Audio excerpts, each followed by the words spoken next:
Maestra, bienvenida.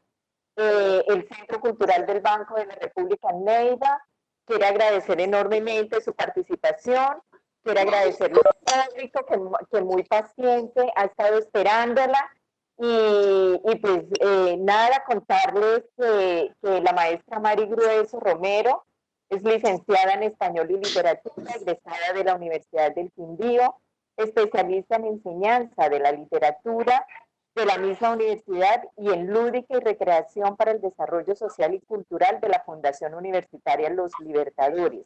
Es escritora, poeta, narradora, oral colombiana. Es una persona que tiene muchas representaciones de Colombia ante organismos internacionales. Ha sabido llevar muy bien toda esta cultura afro, nos ha representado supremamente bien. Y maestra, como siempre, es un gran orgullo y un gran placer contar con usted en nuestra programación cultural. Quiero darle la bienvenida, así como también a las personas que en este momento se encuentran conectadas con nuestra actividad. Bienvenida, maestra. Muchas gracias, y para mí es un honor, y la verdad es que, bueno, en mi tierra dicen que cuando no hay perro, uno se va con el gato al monte. Pues no haber la posibilidad de estar allá con ustedes, pues este es el medio de poder tenerlos cerca. Me agrada en grado superlativo poder compartir con ustedes algo de mis costumbres ancestrales. Desafortunadamente, la tecnología también acá nos fregó, el computador le dio por que no le entrara internet, entonces lo estamos haciendo desde un teléfono. Espero que me puedan escuchar bien, así las imágenes pues no parezcan, porque las circunstancias no lo permitieron. Pero gracias, doctora, por la confianza. Usted dirá. Maestra, entonces hablemos precisamente de ese tema tan bonito sobre cómo contar esas historias con las anécdotas, con los paisajes, con los personajes del Pacífico. Hay docentes, hay estudiantes, hay personas supremamente interesadas en este tema, maestra. Entonces, usted tiene la palabra para que nos cuente. Muchas gracias, doctora. Entonces yo voy a empezar diciéndoles, esta es mi tierra de natos y manglares, de palmeras esbeltas, de islas entre mares, de peces de colores que danzan sobre olas, de atardeceres vistosos y soles anaranjados, de estrechos esteros donde la tormenta un día abrió la brecha para cortar distancias, de aves variadas que surcan el cielo, buscando en las alturas un mejor mañana. Esta es mi tierra, hospitalaria y buena, de puertas abiertas para propios y extraños, de arenas blancas, de mares azulosos, de negros rudos, pero de ingenua alma. Esta es mi tierra, que guardo en mi recuerdo los mitos y leyendas de abuelos encarnados. Esta es la tierra, recuerdo de mi infancia, donde la tumba es heroína de poderes mágicos. Esta es mi tierra, de raiceros y barriales, donde se incuba la diversidad marina y se oyen melodías de tundas, de duendes en porfía, pero en el mar se miran veleros de rivieles y de maravedíes. Esta es mi tierra, donde el sol se esconde y forma arco iris con el agua. Es la única tierra donde el sol se ríe y entre risas se desgrana en lágrimas. Esta es mi tierra, donde el currulao tiene el perfecto hechizo de encender la sangre. Esta es la madre por quien los hijos sienten la felicidad inmensa de ser carne de su carne.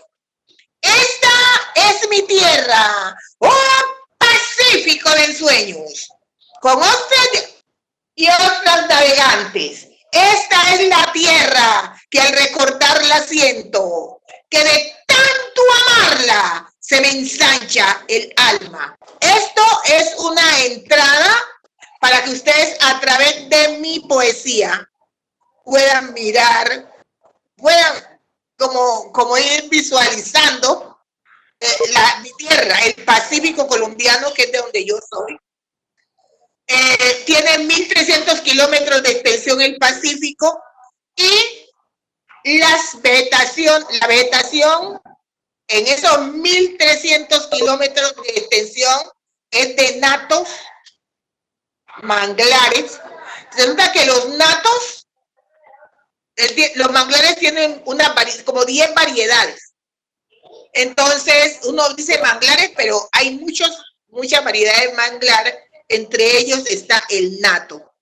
Por eso lo nombro allí. Desafortunadamente, a menos que le ponga un video, pero las cosas no se pueden dar aquí de acuerdo a las circunstancias.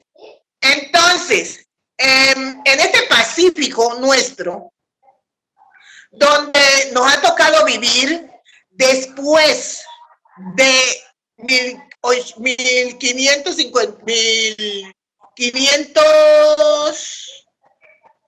que vinimos los españoles, vinieron los negros, 1600, acá a América.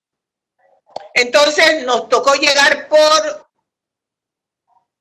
Cartagena de Indias y desde allá venir atravesando cordillera, monte, montaña, pradera, todo, y ubicarnos, llegar a Popayán y después por tierra, cuando ya don José Hilario López nos vino el decreto de la libertad para los negros. Nosotros no teníamos para dónde ir, no teníamos tierra, no teníamos nada. Entonces nos vinimos a las orillas de los ríos y de los mares, porque eso no tenía dueño. El Pacífico, en las orillas la tierra era muy blanda y sobre todo había mucho, pero demasiado mosquitos, muchos zancudos, mucho jején. Entonces era una tierra inhabitable. Allá lo que pudimos habitar fueron nosotros. Nos vinimos al Pacífico, algunos se quedaron en el Caribe, y nosotros en el Pacífico, en una región malsana totalmente. Y nos pudimos acomodar a las circunstancias. En este momento, uno de los problemas más grandes que tenemos en el Pacífico, las comunidades negras, es el problema del territorio. Ese territorio que antes no tenía dueño, porque nadie venía, porque eso eran unas tierras malsanas, porque mucho barrial que uno se iba pues hasta más de medios y pisaba. Eso hizo que viviéramos tranquilamente y nos alimentábamos de la caza, de la pesca, el oro, que era el mecanismo del dinero que podíamos hacer, el famoso trueque, y la agricultura. De eso vivíamos, pero nosotros vivíamos, esos elementos aún se llaman pan coger. Entonces, no vendíamos eso. Éramos muy comunitarios. Como nosotros vinimos de allá y al llegar a Cartagena, nos separaron, o desde antes, no mandaban a dos personas del mismo lugar a la misma parte. Entonces, nosotros perdimos nuestro idioma. Difícilmente, no nos pasó lo que les pasó a los palenqueros, que eran de Cartagena mismo, es un corregimiento de Cartagena, municipio, que ellos sí pudieron acomodarse cuando se volaron porque eran conocidos y entonces formaron su palenque. A nosotros nos quedó muy difícil eso y perdimos nuestra lengua. Tuvimos que asumir la religión y el idioma. nuestros productos han sido, pues, como exóticos.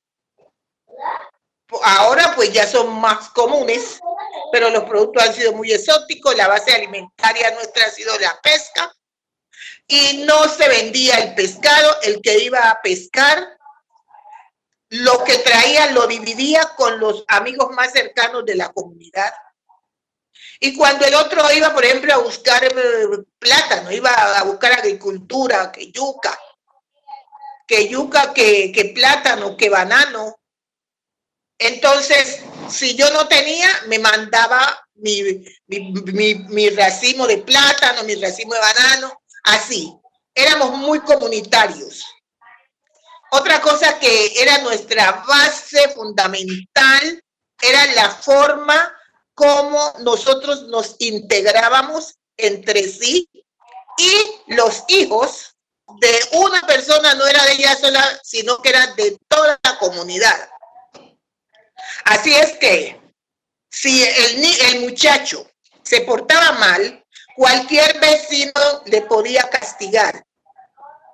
¿Por qué? Porque los mayores, además de los padres, tenían la responsabilidad de la educación de los jóvenes. Esto en cuanto a la forma como se organizó la comunidad. Teníamos las casas, generalmente eran palafíticas. ¿Por qué palafíticas? Porque como era a orilla de los ríos o a la orilla del mar, en el Pacífico hay una cualidad, el mar Pacífico tiene la cualidad de que hay pleamar y bajamar.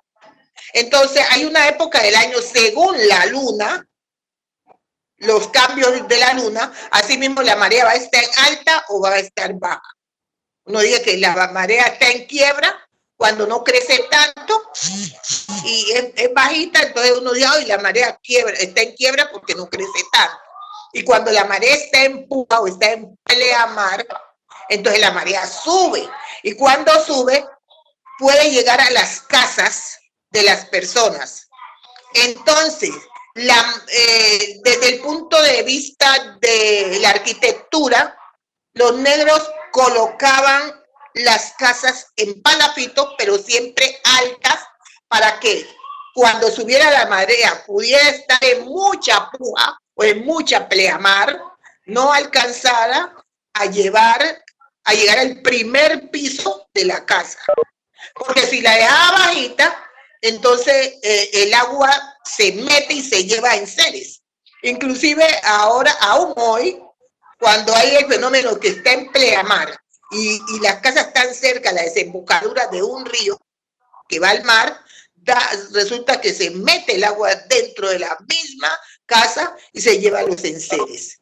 Entonces, por eso las casas nuestras, desde el punto de vista arquitectónico, eran palafíticas, por estar a la orilla del mar o a la orilla de los ríos, porque cuando el río se crece, se va llevando todo.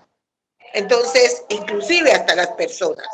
Entonces, lo siguiente, ¿qué es? Lo siguiente es la forma de transmitir en comunidad. ¿Cómo nos transmitimos en comunidad? Nosotros utilizábamos mucho el bombo y de acuerdo a los sonidos, a los golpes que le dan al bombo, para las personas que estaban lejos, iban a indicar si era que se había muerto alguien, si era una reunión, si había un nacimiento, si había un matrimonio. Bueno, eso tenía, ese sonido del tambor tenía un mensaje. Pero la fuente más importante nuestra, y aún lo sigue siendo a pesar de los cambios, ha sido la oralidad. Nosotros somos orales, venimos de la oralidad y seguimos siéndolo, aún habiendo estado en la academia. Lo más elemental ha sido la oralidad, porque ha sido la columna vertebral que nos ha guiado en todo lo que hemos hecho. Con la oralidad nosotros nos comunicamos. Con la oralidad nosotros demostramos nuestro sentimiento de impotencia, de alegría, de tristeza. Con la oralidad formábamos. Nosotros generalmente en las comunidades, cuando algo no nos gustaba, decíamos un verso o una copla. Entonces la gente decía, uy, ese me está tirando puya, o me está tirando indirecta. Quien te ve tu proceder dice que vos sos formal. Y yo que ya te conozco, por ti no doy medio real. Si alguien estaba parado y yo pasaba diciendo eso, esa persona asumía que yo le estaba diciendo indirecta a ella. Y entonces ya se iba a cuestionar por qué me dijo eso, por qué tiene que estarme diciendo esas cosas, yo qué he hecho. Algunos preguntan, otros no preguntan y no que se ponen bravos. Yo estaba tranquilo, mi comadre me echó semejante puya. Entonces era una indirecta. Eso es ya en la forma literaria que nosotros utilizamos. Y sobre todo la utilizaban las mujeres. Los hombres utilizaban las décimas. Las décimas son construcciones literarias que tienen 10, que tiene la primera estrofa, tiene 4 y las otras tienen 4. Entonces, con el primer verso se finaliza el segundo y el tercero y el cuarto, hasta ahí.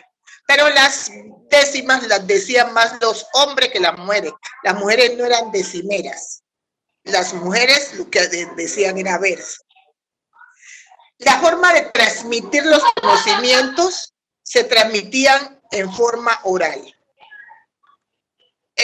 Cuando uno como mujer llegaba, no necesitaba llegar a los 15 años, sino que se le llegara el tiempo de la menstruación, que le venía la primera menstruación, las mamás inmediatamente lo llamaban a relación a uno. O sea que a partir de allí su rol cambiaba. Usted ya no era la niña que andaba corriendo, gritando, jugando con los muchachos, la lleva, el mirón, el pan quemado, la paja pinta. No. A partir de allí ya tenía que ajuiciarse porque ya era una señorita. Es un término que yo creo que ya no se usa. Pero era una señorita que tenía que estar en la casa, juiciosa. Y los papás, los abuelos, se encargaban de conseguirle novio. Por lo tanto, uno cuando llegaba a esa edad ya tenía que empezar a aprender los oficios que hacían las mujeres, los oficios de la casa, aprender cómo era que una mujer podía sostener una obligación o cómo podía hacer para conservar su esposo o su marido, que eran las cosas que tenía que hacer en la casa. Y bueno, otro problema que eso gracias a Dios se ha superado, la mujer llevaba la peor parte en el hogar porque era la que le tocaba hacer los oficios de la casa, pero cuando el marido se iba a trabajar también iba ella. O sea, que si el uno iba en la pilota de la canoa, la otra iba en la proa. Y era a trabajar juntos e iguales, y cuando llegaban del trabajo, el hombre se quitaba su ropa o no se la quitaba, se asomaba al balcón, se fumaba su cigarro, se iba a comprar con los amigos. Mientras tanto, la mujer estaba pilando el arroz, la mujer estaba haciendo la comida, perdón, y encargándose de los menesteres para el día siguiente. Entonces, a la mujer le tocaba trabajar mucho más que el hombre. A nosotros todos se nos enseñaba oral, vuelvo y repito. Los papás se llevaban a los niños al trabajo desde pequeñitos, desde 5 años. Por ejemplo, si el papá sabía hacer canoas, entonces llevaba al hijo y lo sentaba en una piedra, lo sentaba en un palo, o le hacía una casita con hojitas para que no le diera tanto sol, para que el hijo lo tuviera observando. Entonces el muchacho todo el día estaba ahí sentadito, si llovía, bueno, él le tocaba mojarse, el papá trataba de cubrirlo para que no se mojara tanto, si hacía sol, pues también el ranchito, y estaba todo el día observando al papá. El papá, ay, ya mi hijo está, ya me puede acompañar, yo tengo mi compañero, y se lo llevaba para el monte. Entonces el niño, con observar al papá, estaba aprendiendo. Y algunas veces ya cuando iba creciendo, entonces el papá le iba indicando en qué época se iba a cortar la madera para hacer la canoa. Nosotros siempre vivimos en comunión con la naturaleza. La naturaleza era parte de nosotros mismos. Entonces nunca tomábamos de ella más de lo que necesitábamos. Si nos íbamos a pescar y nos tocaba coger un pez pequeño, ese pez pequeño lo devolvíamos al mar porque no nos iba a servir para mucho, entonces lo dejábamos pues para que creciera tranquilamente y de pronto lo agarraba otra persona. Pero pues, ¿para qué íbamos a coger un pez que no nos iba a prestar ningún servicio?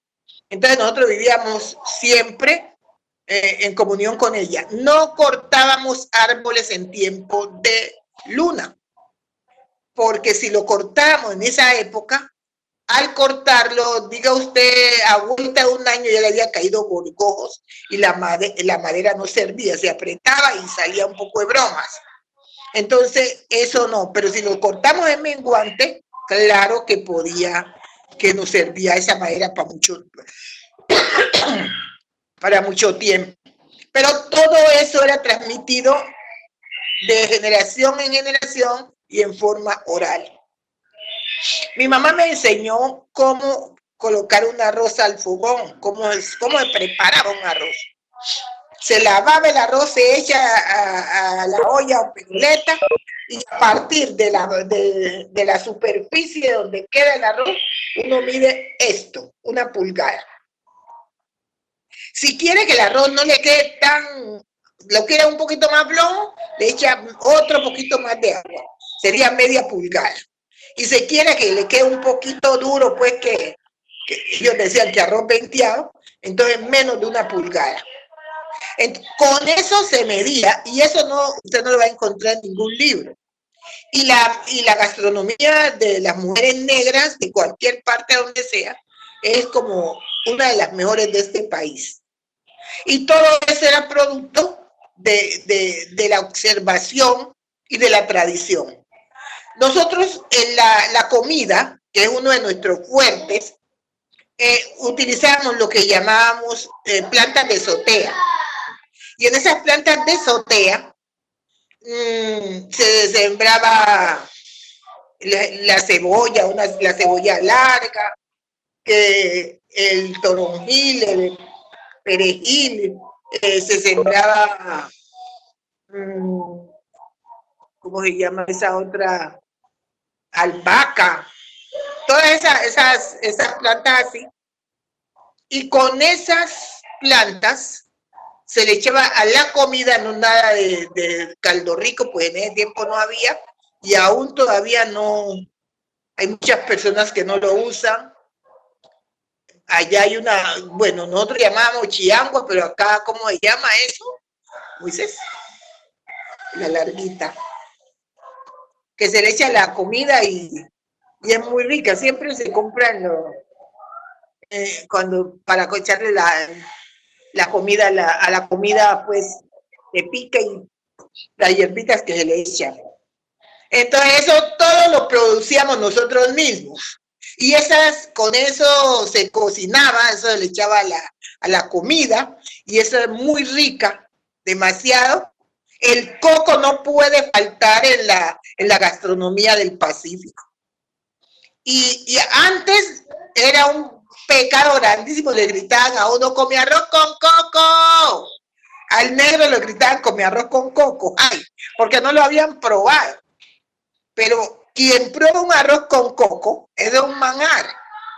porque muchas veces uno habla de lo que no sabe, entonces critica lo que no sabe.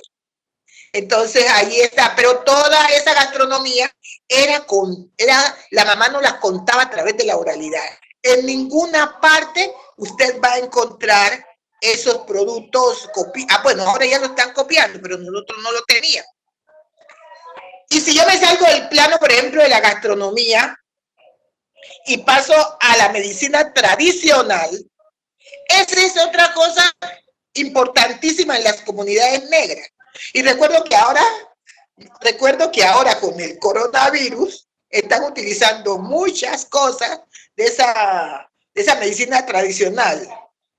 Hay una planta que se llama, ¿cómo que llama? ¿Dice? Matarratón. Esto se ve por todas partes. Inclusive en el centro debe haber, no sé qué nombre le tendrá ustedes allá, porque debe haber el matarratón. Ese matarratón, la gente con eso se baña, toma por la mañana, hace un zumo de eso y le echa limón y se toma esa agua para prevenir, ¿no? Está previniendo como la enfermedad, toma esa agua con limón y se baña con eso, por el calor. Muy bueno.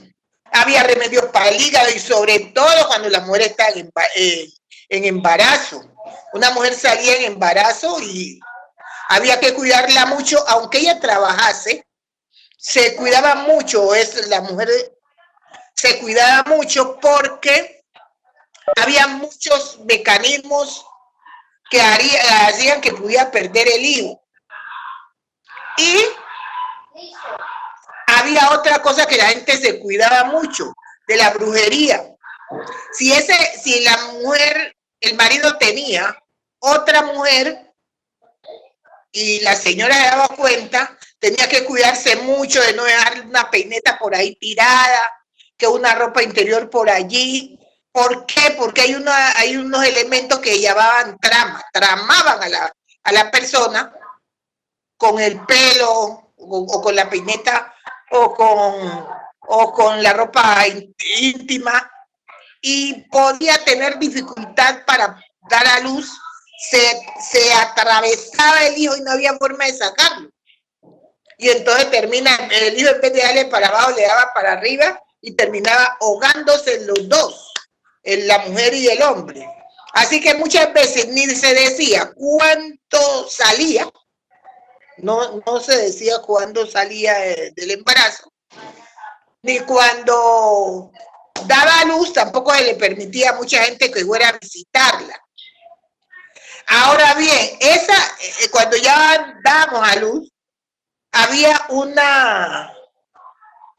ritual muy importante que era que paramos 40 días dentro de una toldilla y nos teníamos que comer, o no teníamos, no, pero la tradición era comerse 40 gallinas, no gallos, todas gallinas. Entonces todo se le metía adentro de la toldilla a la mujer. Los elementos inclusive de bañarse eran hierbas que tenían que estar tibiecitas. Tenía que tomar hay una hierba que hay que tomarla, quiebrabarriga, también se llama nacedera.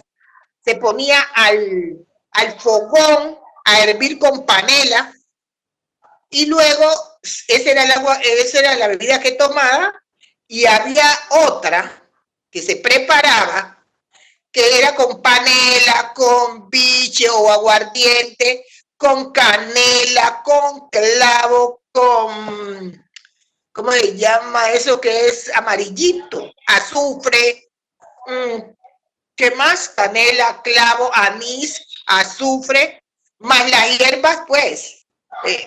Y eso se tomaba caliente. ¿Para qué? Para que todas las cosas malas, la sangre mala que le hubiese quedado en el parto, saliera con la nacedera y todos esos otros elementos. Desde la parte medicinal, ¿no? La medicina tradicional. Entonces ya medicina tradicional. Ahora vamos No sé si alguien tiene alguna pregunta o seguimos. Sí.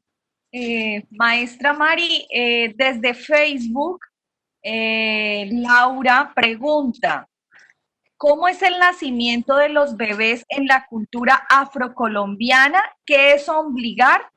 El nacimiento es un ritual muy importante. Cuando la mujer va a dar a luz, realmente hay que estar allí con la comadrona, ella es la encargada, y de pronto tiene una auxiliar, la mamá de uno, o la suegra, si son buenas amigas, como si fuera la mamá. Entonces ella se encarga de estar pasándole los elementos que necesita la partera. Y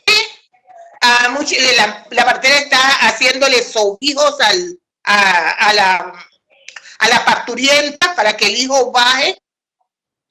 Y tenían una técnica, por ejemplo, si tenía dificultad de salir el niño, entonces ella le levantaba el hueso, decía el hueso que llamaba hueso de la joyería, el hueso de la vulva que tiene la mujer, para que el niño pudiera salir libre de hacerle esa cirugía que le hacen para ampliarle la salida.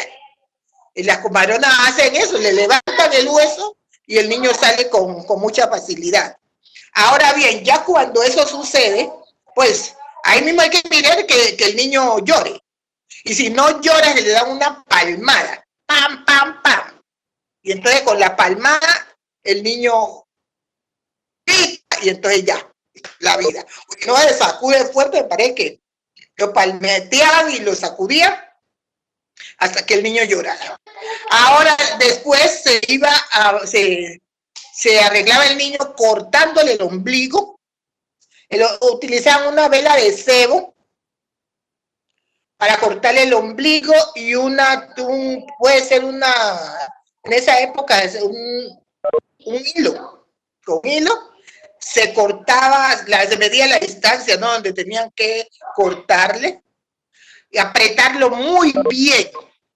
Quemar esa parte del ombligo con esa vela de cebo y un cuchillo bien caliente. A partir del ombligo le daban con el cuchillo.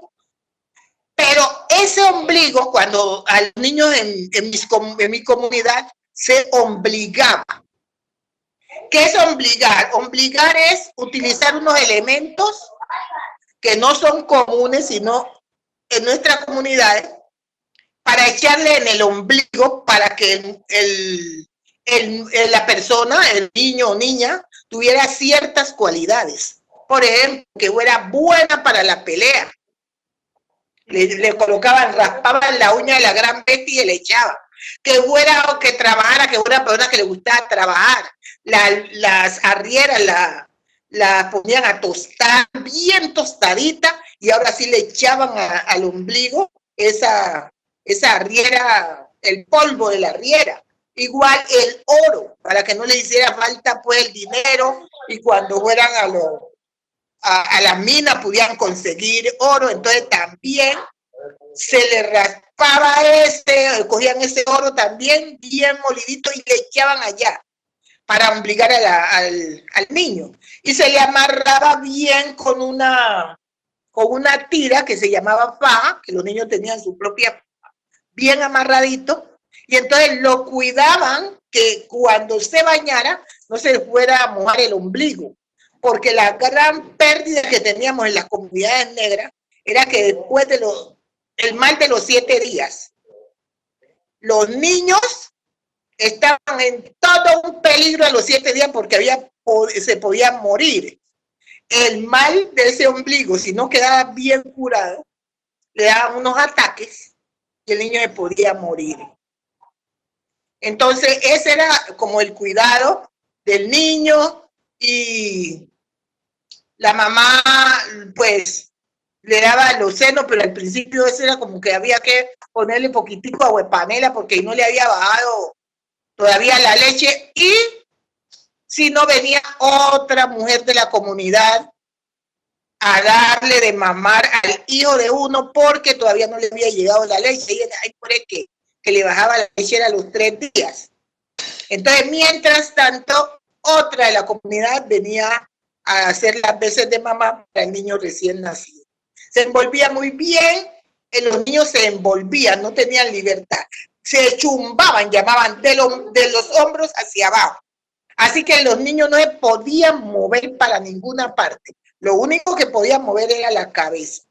Y muchas veces uno lo cogía de ahí, le daba de mamar estando chumbado. Ese era que para que quedara pues bien, el cuerpo bien formado, utilizaban que no fuera quedar con las piernas abiertas, porque quedaba cascorbo que llaman, no podían tener las piernas así. Entonces, de esa manera están conservando esa parte.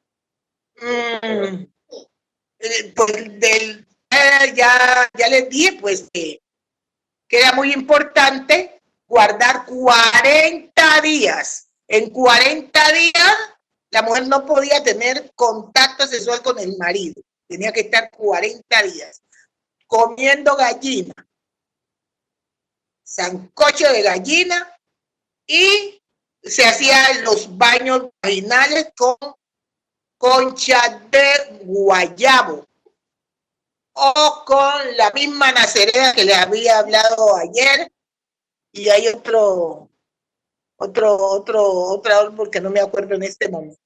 Ese era el proceso pues del nacimiento del niño. Entonces, bueno, eso era el proceso, pero nosotros teníamos otra cosa, que si esta mamá, por ejemplo, se muere, y generalmente en las comunidades negras, las cabezas de hogar son las madres. Las mamás tienen los hijos casi siempre solteras, y a ellas les toca responder. Pero algunas pues no, sino que los esposos se venían a trabajar acá, a cualquier parte de Colombia. Entonces le tocaba a ella hacerse cargo de todos, de la agricultura, de cuidar a los muchachos, de todas las circunstancias que tuviera que pasar. Y el señor le mandaba cada cuánto, y cada vez le mandaba cualquier 10 pesos, que si alguien se venía de allá donde él estaba, entonces le mandaba los 10 pesos a la mujer, y una carta para llegar era meses, y ya ve que pasaba años y uno no recibía una carta. Pero las mujeres eran fieles ahí esperando al marido. Y yo conocí a una señora María Cruz Piedradita, que el marido demoró 30 años en el Chocó, y cuando llegó a la casa, y esa señora estaba esperando a ese señor ahí. Ay, miren, santísimo. Y hasta llegó con un muchacho ya grande. Entonces pasaba eso porque el compromiso, eso, la mujer, una de las cosas que siempre, en su mayoría, porque de todas maneras hay, ¿no?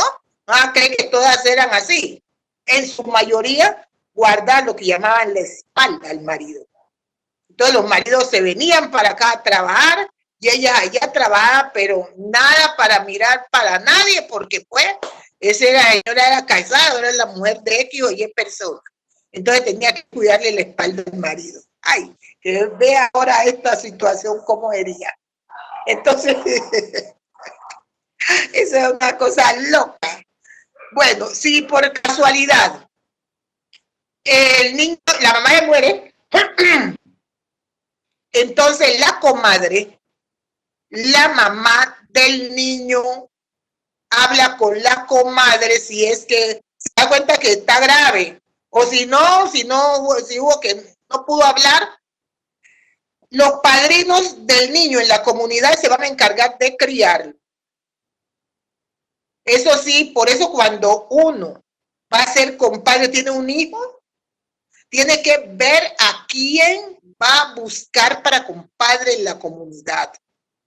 Ser compadre en las comunidades negras era un honor que se le daba a una persona que usted consideraba que tenía todos los valores éticos y morales que usted creía que debería tener una persona para que fuera su compadre.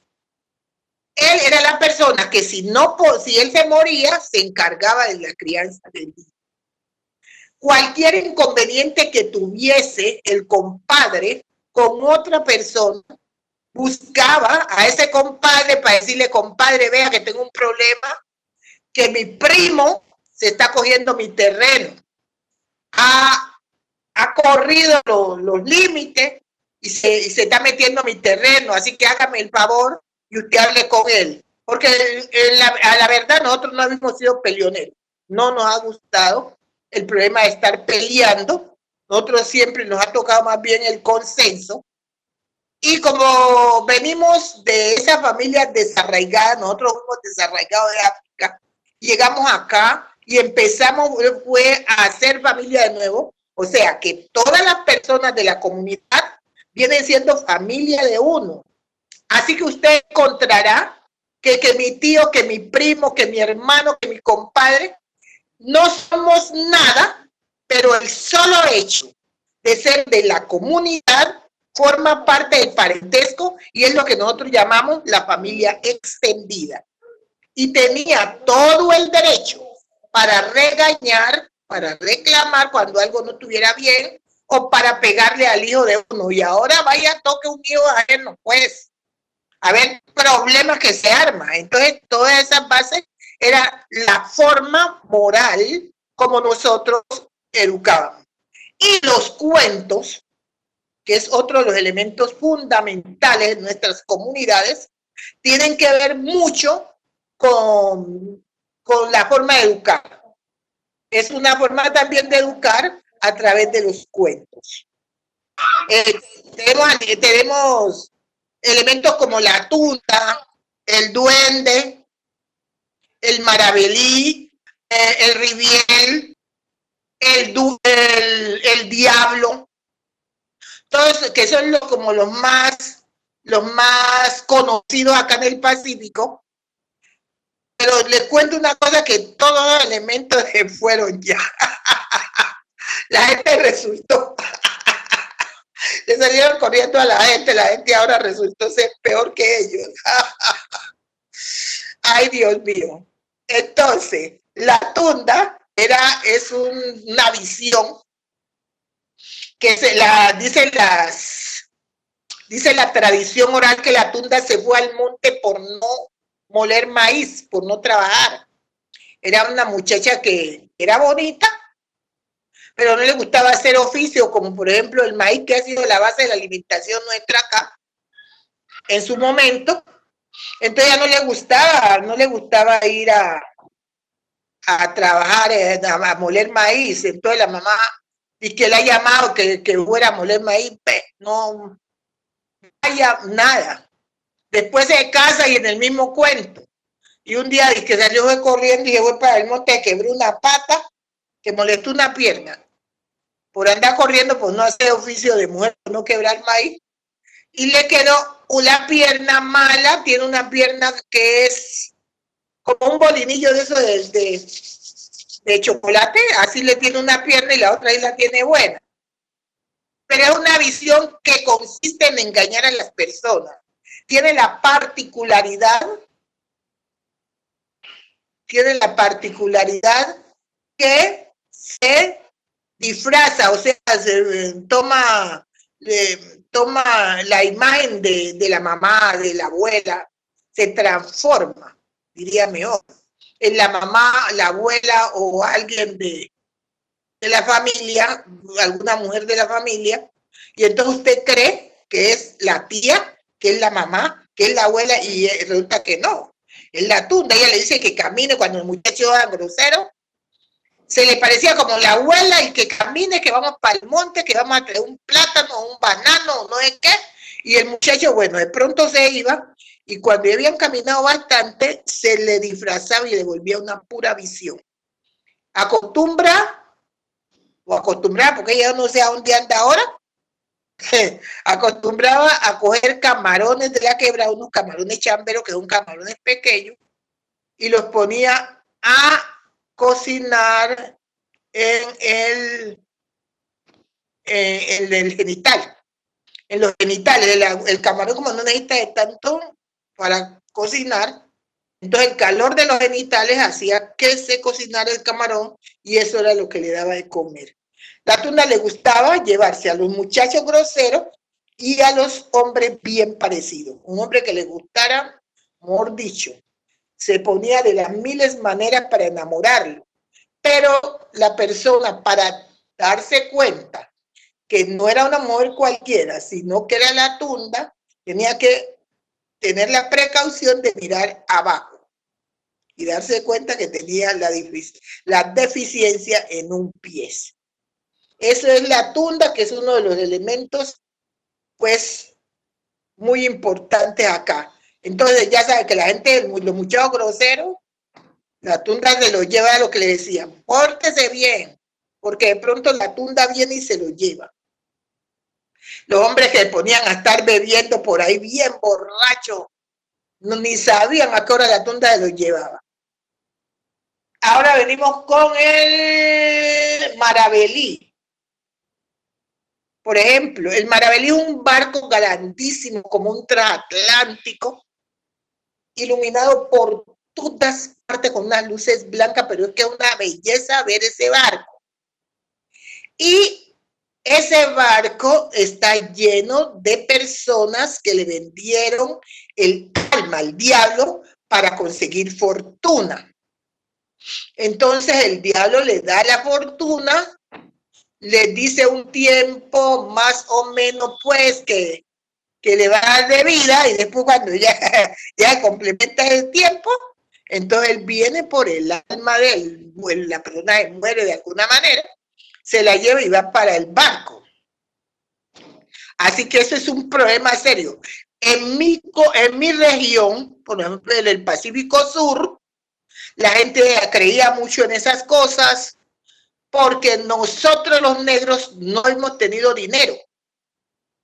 Siempre hemos vivido del pan coger y entonces a medida que algunos negros empezaron a conseguir dinero, que empezaron a trabajar en las minas, que pusieron almacenes, empezaron a conseguir dinero, entonces ya la gente decía que ese dinero había hecho era pacto con el diablo, porque nosotros no venimos de familia rica que puede heredar, que nos puede heredar cosas. Entonces decía, ay, ese tipo de la noche a la mañana, ponte así, tener tanta cosa, que se hizo pacto con el diablo. Entonces, todos esos se andaban en ese barco que se llama el Maravelí, y el Maravelí, cuando había tiempos que pasaba por la bocadas de los ríos, del mar, pues en la entrada de los ríos, y empezaba a llamar a lista. Iba llamando las personas que estaban en el buque y las que todavía no habían muerto. Imagínenlo, dale nombrando a uno, hay que gente oiga que lo han llamado, ay, miren santísimo. Entonces en el Pacífico empezaba a navegar ese Maravelí por todas partes, llegaba a las bocanas de los ríos para empezar a llamar a lista a las personas que habían hecho trato con el diablo. Ese es un cuento increíble. Ese barco tampoco ya la gente no lo ve. Como le digo, porque imagine, ¿quién vaya a hacer el trato con el diablo cuando ahora la gente hace trato con personas de carne y hueso? Hay trato y también los matan cuando las cosas no salen como se han planeado. Entonces ahora es otra manera de que las cosas se den. Antes era porque no tenía dinero y se hacía plato con el diablo. Ahora también la gente sigue haciendo pato con la gente, no con el diablo, con la gente de carne y hueso, y ahí está el problema. Maestra, hay varias preguntas. Laura Gómez pregunta, ¿nos puede hablar del mal de ojo, por favor? El mal de ojo es otro de los elementos que nosotros manejamos mucho. No solamente antes, sino hoy. Se maneja el mal de ojos. ¿En qué consiste el mal de ojo? Que, bueno, antes decía que porque el niño era bonito o porque había hecho alguna hazaña. Nosotros llamamos virtud. Cuando un niño es más adelantado a lo normal, a lo que se hace normalmente, uno dice, ese niño tiene virtud. Entonces, el mal de ojo también consiste en que o el niño tiene alguna virtud, o el niño es bonito, tiene algo que llama la atención. Cuando eso sucede, hay personas que tienen energía en la vista, en los ojos tienen mucha energía. Y esa energía, si se queda mirando, puede hacer que le dé el mal de ojo al niño. Lo queda mirando fijamente y eso le produce ese cólico en el estómago, fundamentalmente en el ombligo. Cuando eso sucede, el niño le da dolor de estómago, le da fiebre, le duele la cabeza, a algunos le da hasta escalofrío y los ojos le ponen muy raro. Entonces, cuando eso sucede, hay que coger al niño. Si uno malicia, le da, también le da diarrea y vómito. En algunos casos da con todo eso. Depende de lo fuerte que haya sido el ojo que le hayan pegado. Pegado, dice uno, ¿no? Del ojo que le hayan transmitido. Pero esa es la energía de la mirada de la persona, que tiene mucha fuerza en la mirada, y es que hace que se dé eso del mal de ojo. Entonces, cuando eso sucede, hay que medir al niño. Se acuesta en una tabla, en una cama o una mesa más que todo, que esté bien planito todo. Se acuesta y uno empieza desde el hombro hasta abajo, a poner lo que quede bien derechito, las manos bien estiraditas hacia abajo, igual los pies. Luego le para los pies así, y si un pie se nota que tiene un dedo más largo que el otro, del otro pie, el niño tiene ojo. Es una manera muy fácil de darse cuenta si el niño le han pegado ojo o no, acostándolo de la manera que les estoy diciendo y haciendo que el niño quede bien derechito y que al final le ponga usted el pie y se dé cuenta al final que el pie, el dedo gordo está más largo que el otro. Entonces, cuando sucede así, entonces vamos a buscar la manera de curar ese ojo. Se cura con sobijos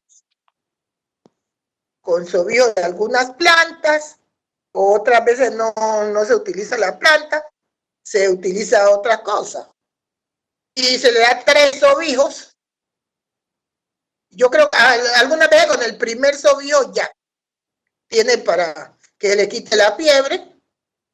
Y hay médicos, por ejemplo, de las comunidades nuestras, que cuando esos niños llegan así, vomitando verde, eso dice, vaya, busca una persona que cure ojo y después me lo trae. Entonces va la señora, le miran el ojo si tiene ojo, porque dicen que si se aplica una inyección, lo puede matar al niño o todo queda torcido. Perdón, otra cosa que me estaba quedando en el cuidado del niño cuando nace, también hay que tener cuidado con la persona que va a visitarlo, porque si llega y está con el periodo, le origina al niño unos cólicos o unos cólicos horribles. Cuando, ¿cómo se llama eso? Tiene un nombre que me está olvidando hasta ahora, pero bueno, le dan cólico. También cuando la ropa del niño se ponía al sol y se serenaba, le caía sereno, llamaban. Ese sereno también le daba cólico y se torcían los niños. Y cuando la mamá iba a ver las mantillas, que en ese tiempo eran mantillas, lo que había defecado el niño era verde. Entonces decía, el niño tiene sereno. Hay que buscar la manera de hacerle remedio para que le den el sereno. Y cuando las mujeres estaban así, que muchas veces le sentaban en la cama uno, cuando una mujer había tenido relación sexual la noche anterior, o estaba con el periodo, los cólicos eran horribles, el niño no podía dormir, ni le deja dormir a usted ni duerme él. Entonces hay que buscar las personas para que le hagan remedio. Entonces, eso es. Y espero pues haber contestado lo del ojo, pero es cuestión de la fuerza que tiene la mirada. Cuando una persona sabe que tiene el poder en la mirada, lo que debe hacer es coger con este dedo en la boca, en la lengua, un poquito de saliva y colocar atrás de la oreja del niño. Atrás de la oreja del niño para que no le dé ojo. El mal Dios no lo vaya a agarrar. Entonces, en la oreja le hacen la cruz detrás de la oreja. Una manera. Otra manera es que si usted sabe que tiene el problema, entonces usted coge y le da unas 2, 3 palmadas al niño. ¡Pa, pa, pa! Entonces el niño llora. ¿Pero por qué me le pega a mi hijo? No, tranquila, que lo que pasa es que yo tengo mal ojo. Entonces, como tengo ojo malo, lo puedo guiar y pues pues hay que agradecerle a la persona que más bien le palmeteó al hijo o al niño y no le pegó el ojo porque el ojo lo puede matar. Maestra, la señora Susana Vargas desde el chat pregunta, me gustaría saber cómo desde niños asumen el medio ambiente y la manera en que las pujas marinas marcan los horarios y dinámicas cotidianas. Muchas gracias. Bueno, desde niños nosotros nos van enseñando porque, como le digo, todas las cuestiones han sido a través de la oralidad. La puja marina tiene que ver mucho con los cambios lunares de la luna. Esto es tener en cuenta los cambios que da la luna y entonces eso nos sirve de base. Desde niño ya nosotros vamos aprendiendo que si la luna está entera, entonces puede dar pleamar, o si están, bueno, como los hilos que va dando la luna, así va a ser lo que tiene que ver con la marea, pero eso desde pequeño nosotros lo vamos asumiendo porque vemos a los papás o los papás nos van explicando. La relación con la naturaleza también igualmente. Desde pequeño se va enseñando cuándo debemos coger las matas, cuándo debemos rozar, cuándo debemos pescar inclusive. Y tiene que ver mucho con la luna, eso está relacionado directamente. La astronomía, nos toca andar con la astronomía. Todo está relacionado con la luna, inclusive para pescar. Hay épocas que uno coge determinados peces más que en otras y tiene que ver con la luna misma. Entonces los papás, a través de la oralidad y lo que uno ve, que percibe a través de la vista y el tacto, se va dando por los sentidos, le va entrando todo eso para uno poder ir asumiendo todo eso. El problema es la naturaleza, nosotros nunca la atropellamos de ninguna manera, la atropellábamos. Ahora pues ya, por eso nosotros, nuestra vegetación era bastante grande, teníamos la mayor biodiversidad en el Chocó, como una de las mayores del mundo y no la primera, la segunda, porque no tomábamos de la naturaleza más que lo que necesitábamos. Los papás se iban con los hijos a trabajar y le iban mostrando, este palo es a Guayacán. El Guayacán tiene estas características. Este palo que está acá es Sandy. Entonces el papá le iba enseñando a uno qué calidad de árbol era el que estaba allí, el que iba pasando. Mira, este que está acá es cabimito trapichero, es bueno para la leña. Y entonces ya uno sabía para qué era bueno ese árbol y para qué era bueno el otro. El uno para la leña, había uno, por ejemplo, yo recuerdo el cabimito trapichero, que en tiempos de Semana Santa mi papá ese era el que cortaba, porque era mejor dicho, aprendía mi mamá eso, y eso era que en 2 por 3 tacos sin la comida, pues. que era otra de las cosas que hacíamos nosotros en Semana Santa. Esa semana a partir del martes, creo, del martes en adelante nos las dedicamos, fue a comer y a ir a la iglesia. Entonces se cocinaba temprano para no cocinar más porque no se debía estar haciendo esas actividades. Entonces siempre nos enseñó, este árbol sirve para hacer canoas, con este árbol de acá usted puede hacer bateas, este árbol que está aquí, por ejemplo, el guayacán sirve para base de las casas. Si tenemos el manglar, el mangle sirve de base para las casas. Aún hoy se hacen las casas o edificios de altos, pero la base le colocan bambas de mangle. ¿Por qué? Porque nosotros vivimos en un clima húmedo, un malsano aún. Entonces la humedad hace que la madera se pueda podrir, pero el mangle, como nace en el agua, es de agua, entonces al mangle no le pasa nada por estar en el agua. Entonces nosotros, el mangle sigue siendo básico en la construcción en el Pacífico, y todo eso nos lo enseñaron los papás. Ahora la leña del mangle es una de las más finas, la utilizaban mucho.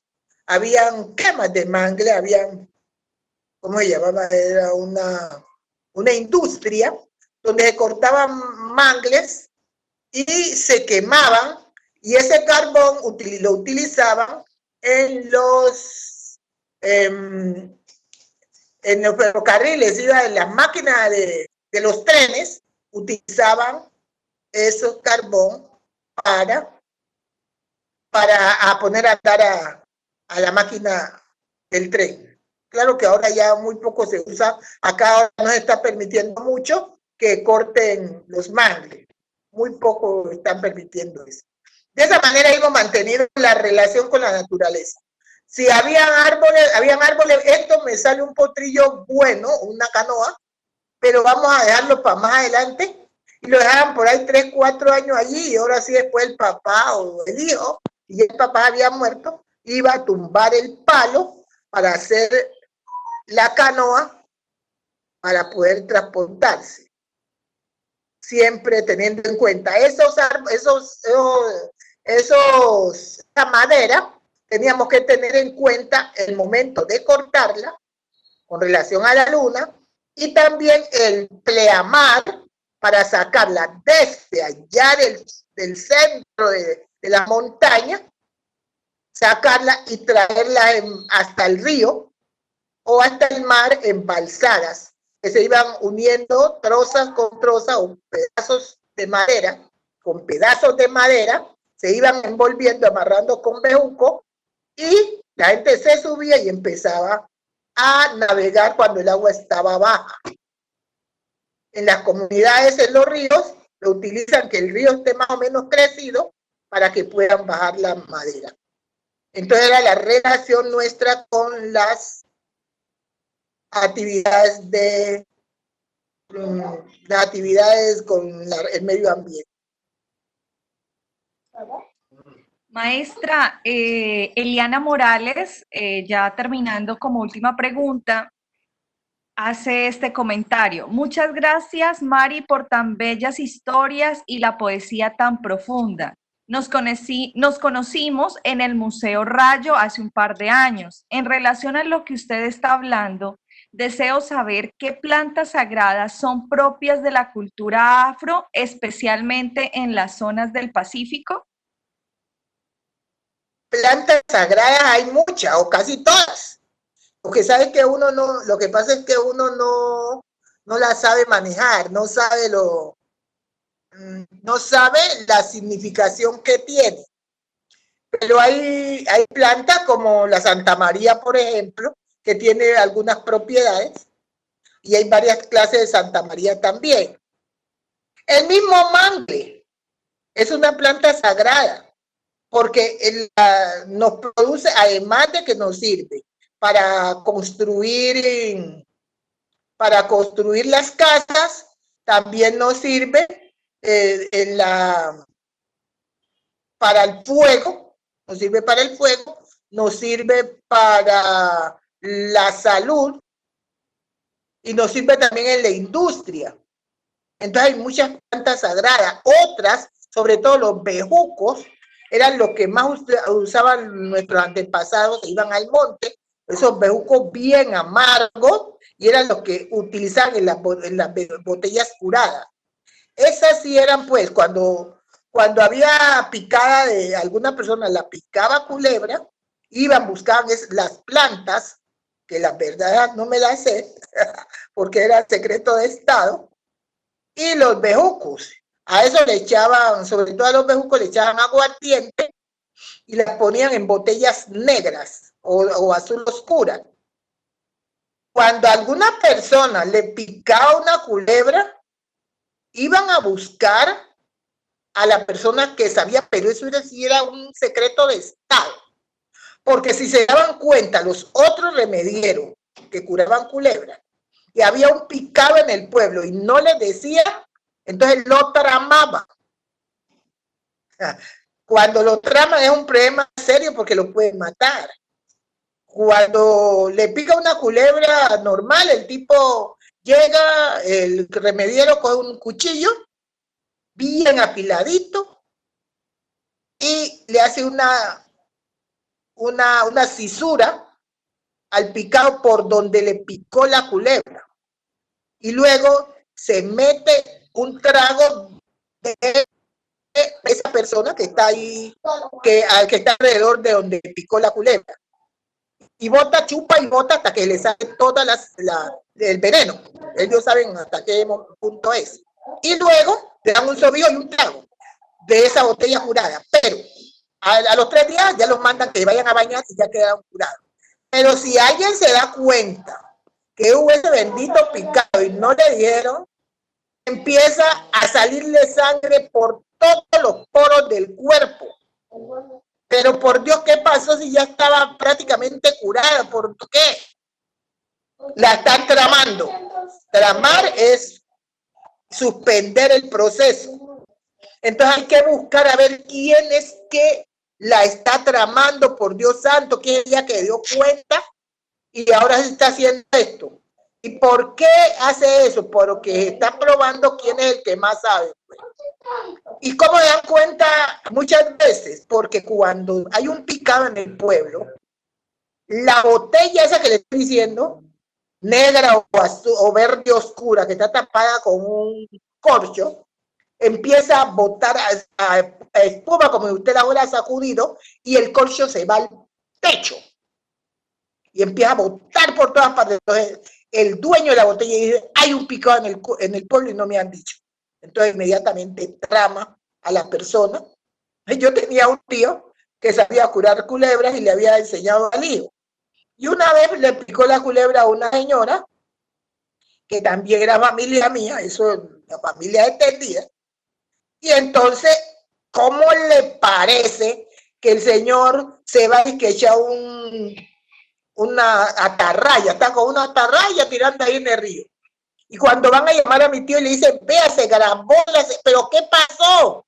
No, que está botando por todos los poros del cuerpo, está botando sangre. Ah, no, vaya, búsqueme a mi hijo, vaya, díganle a mi hijo que le picó, a ella le picó una culebra, vayan y díganle, que él es que ya la tramó. Así que a buscar al hijo, y en realidad llegó el hijo tan, con una soga, la volteó y ya. Entonces, hay muchas hierbas sagradas que sirven para curar altas cosas, altos problemas. Pero pues, no las conozco yo. Que definitivamente la cultura del Pacífico es una cultura ancestral con una riqueza impresionante y que todos los colombianos debemos, en cierta forma, dedicarle un tiempo para conocerla, para valorarla y sobre todo para tenerla muy en cuenta en muchos de nuestros propósitos. Entonces, este trabajo que usted ha hecho hoy de contarnos sobre literatura, de contarnos sobre la medicina tradicional, de contarnos sobre todas estas prácticas ancestrales que se realizan, nos han ilustrado de manera fascinante. Y pues como el tiempo también nos limita, maestra, quiero aprovechar la oportunidad para agradecerle este espacio, para agradecerle también a las personas que se han conectado en la tarde de hoy con nosotros y que nos han acompañado desde el inicio, que nos han acompañado desde, a pesar de las fallas técnicas que tuvimos, pero que han estado ahí presentes y que han indagado con las preguntas. Entonces, maestra, quiero darle las gracias por estar con nosotros. Esperamos que el próximo año poder tener la dicha de contar con usted de manera presencial y que ya podamos nosotros hablar como con una cercanía más especial. Entonces, para el Banco de la República y su agencia cultural en Neiva, ha sido un gran placer y un gran honor haber compartido este momento y esta charla con usted, maestra. Muchísimas gracias y muchísimas gracias también a todas las personas que se conectaron y al equipo del Banco de la República que siempre ha estado muy atento y muy presente en todas estas actividades. Maestra, mil gracias. Mil gracias a usted y espero haber sido inferior pues a las expectativas y gracias a su público por estar allí escuchándonos. Un abrazo para todos y todas.